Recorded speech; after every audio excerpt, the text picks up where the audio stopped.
දේශබන්දුට තීන්දුව ගන්නකොට එකක් අපි කියනවා අධිකරණය හැල්ලු කරන්න දෙන්න එපා.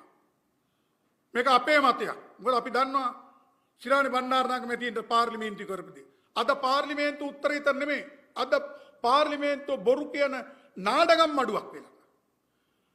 අද බොරුවේ රජවරු වෙලා.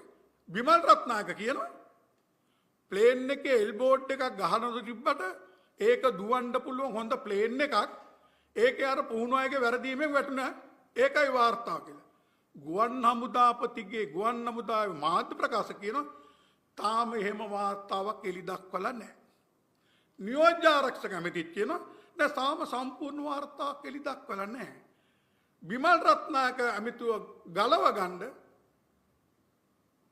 තාම ඉස්පිරිතාල වලට බේට් ටිකත් හරියට දී ගන්න බැරුව ඉන්න නලින්න ජයසිංහ මාධ්‍යමති කියන නෑ යා කිව්වේ අර ගුවන් යානය ගැන ඇවිල්ලා තියෙනවා අනිත් වාර්තාව නැහැ.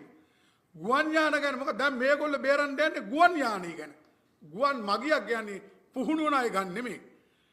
එක බොරුවක් කියන්න බොරු 100ක් කියනවා මේ බොරු වලින් වැඩබිමයි ජනතාවයි වැටිලා තියෙනවා. අපි සමස්ත වැඩබිමට ඉල්ලනවා. දැන් හොන්ට තේරිලා තියෙනවා. පටන් අරන් තියෙන තෙල් සංස්ථාවෙන් වෙවුලනවා නීති කඩලා සේවකයෝ මාරු කරලා බිය ගන්නනවා. සෞන්දර්ය බලහත්කාරයෙන් නීති කඩලා රැස්වීමක් තියෙනවා. දැන් 28 වෙනිදාට සපුගස්කන්නෙත් යන්න යනවා.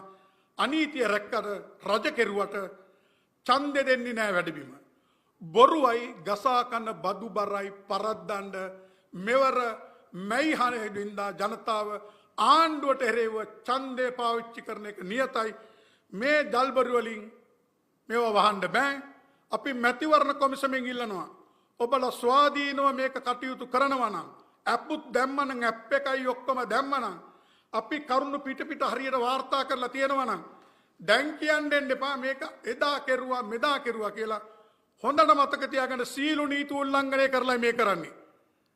මේ රටේ පළාත් පාර්ලිමේන්තුවේ ලංකා ඉතිහාසයේ දූෂිතම මැතිවරණේ රාජ්‍ය ආයතන තුලින් සිදු කිරීමේ ක්‍රියාවලට ඉඩ නොදී මේ අයුක්ති සහගත ගසා කන සූත්‍රයේ මාරු වීම සහ ක්‍රියාවලිය නවත්තන්න.